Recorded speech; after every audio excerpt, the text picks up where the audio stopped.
لک الحمد یا اللہ، الصلاۃ والسلام علیک یا رسول اللہ، اما بعد۔ شب برات کی آمد ہے۔ 15 شعبان کو الحمدللہ شب برات کی شب ہوتی ہے۔ 14 تاریخ گزرنے کے بعد جو رات آتی ہے شب برات کی رات کہلاتی ہے۔ شب برات اسلام میں ایک عظیم الشان رات ہے، جس رات اللہ تبارک و تعالیٰ کی خوب رحمتیں برستی ہیں، اللہ تبارک و تعالیٰ کی مغفرت کے دروازے کھلتے ہیں، رحمتوں کے دروازے کھلتے ہیں، اور یوں اللہ تبارک و تعالیٰ اس رات کو گنہگار بندوں کی بکثرت مغفرت فرماتا ہے، اور اللہ تبارک و تعالیٰ اس رات الحمدللہ عطاؤں کا ایک سیلاب ہے جو بندوں کے لیے جاری فرماتا ہے۔ خصوصی رات ہے، تو خصوصی رات ہونے کی وجہ سے اللہ والوں نے اس رات کو الحمدللہ ایک الگ ہی انداز میں گزارا ہے۔ اللہ والے شب برات کی رات کیسے گزارتے تھے، اللہ تبارک و تعالیٰ کے مقبول بندے اس رات کو کس انداز میں گزارتے تھے، آپ اس کو بھی توجہ سے سن لیں تاکہ ہمیں بھی ان کا طریقہ آ جائے اور ان کے مطابق ہم لوگ بھی شب برات کو گزارنے والے بن جائیں۔ نبی پاک صلی اللہ تعالی علیہ وسلم، صحابہ کرام اور اولیاء اعظام رحمت اللہ تعالی علیہم شعبان المعظم بالخصوص اس کی 15ویں رات میں عبادات کا اہتمام فرمایا کرتے تھے۔ ام المومنین حضرت سیدتنا عائشہ صدیقہ رضی اللہ تعالی عنہ فرماتی ہیں، میں نے حضور اقدس صلی اللہ تعالی علیہ وسلم کو شعبان المعظم سے زیادہ کسی مہینے میں روزہ رکھتے نہ دیکھا۔ یہ حدیث پاک ترمذی شریف جلد 2 صفحہ 182 حدیث نمبر 736 میں ہے۔ سیدہ عائشہ رضی اللہ تعالی عنہ مزید فرماتی ہے کہ ایک رات میں نے حضور نبی پاک صلی اللہ تعالی علیہ وسلم کو نہ پایا، میں آپ صلی اللہ تعالی علیہ وسلم کی تلاش میں نکلی تو آپ مجھے جنت البقیع میں مل گئے۔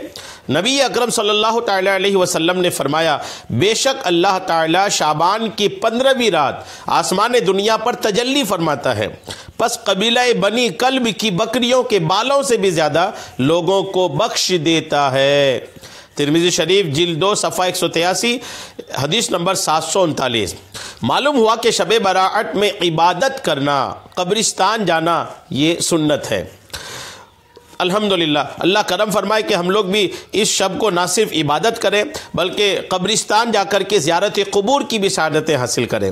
یہ تو آقا کریم کا معمول، آقا کریم شب برات کو کیا کیے تھے آپ نے وہ سنا۔ جنتی ابن جنتی نواسہ رسول حضرت امام حسن مجتبیٰ رضی اللہ تعالیٰ عنہ شب برات کے 3 حصے فرماتے ہیں۔ امام حسن، امام حسین کے بڑے بھائی حضرت علی رضی اللہ تعالیٰ عنہ کے بڑے شہزادے امام حسن مجتبیٰ رضی اللہ تعالیٰ عنہ شب برات کی رات کو 3 حصوں میں تقسیم فرماتے ہیں۔ 1/3 حصے میں اللہ پاک کے اس فرمان یا ایھا الذین آمنوا صلوا علیہ وسلموا تسلیما، ترجمہ کنز الایمان، اے ایمان والو ان پر درود اور خوب سلام بھیجو پر عمل کرتے ہوئے اپنے نانا جان صلی اللہ تعالی علیہ وسلم پر درود پاک پڑھتے ہیں۔ امام حسن مجتبیٰ رات کے شب برات کی رات کے پہلے حصے کو 3 حصوں میں تقسیم کر کے پہلے حصے پر اپنے نانا جان صلی اللہ تعالی علیہ وسلم پر درود شریف پڑھتے ہیں۔ 1/3 حصے میں، اس کے بعد دوسرے تہائی میں توبہ و استغفار کرتے ہیں، اور آخری تہائی حصے میں اللہ پاک کے فرمان پر عمل کرتے ہوئے رکوع و سجود کرتے، یعنی نمازیں ادا کرتے ہیں۔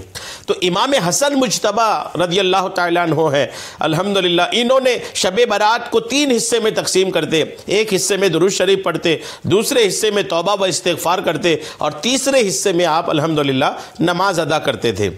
حضرت امام حسن مجتبیٰ رضی اللہ تعالیٰ عنہ نے ارشاد فرمایا کہ میں نے اپنے ابو جان حضرت علی المرتضیٰ رضی اللہ تعالیٰ عنہ سے سنا ہے کہ نبی کریم علیہ السلام نے فرمایا، جو نصف شعبان یعنی شب برات کی رات کو زندہ کرے گا، یعنی اس رات عبادت کرے گا، وہ مقربین میں لکھا جائے گا۔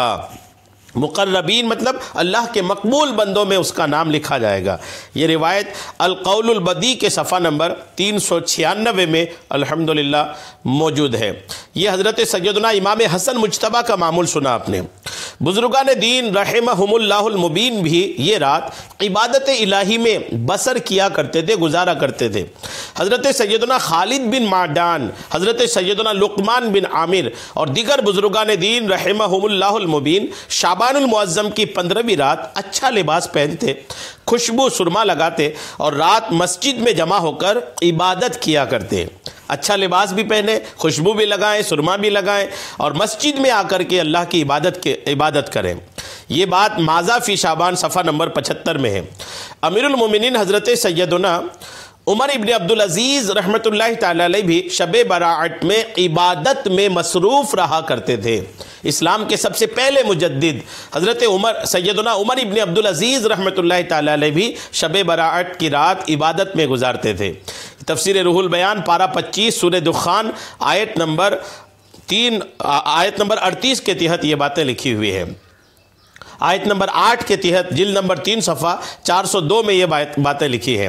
تیسری صدی ہجری کے بزرگ ابو عبداللہ محمد بن اسحاق فاقہی رحمۃ اللہ تعالی علیہ فرماتے ہیں، جب شب براعت آتی تو اہل مکہ کا آج تک یہ طریقہ کار چلا آ رہا ہے کہ مسجد حرام شریف میں آ جاتے اور نماز ادا کرتے ہیں، طواف کرتے اور ساری رات عبادت اور تلاوت قرآن میں مشغول رہتے ہیں۔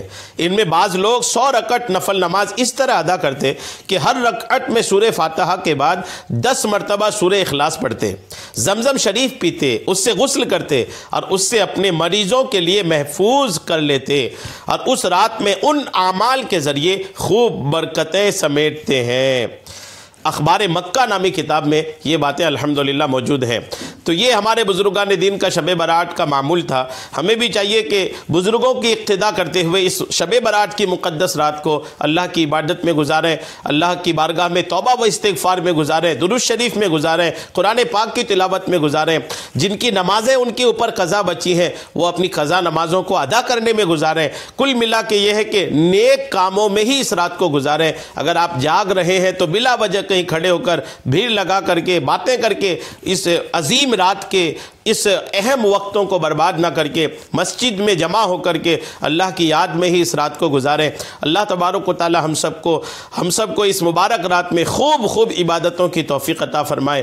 آمین بجاہ النبی الامین صلی اللہ تعالی علیہ وسلم۔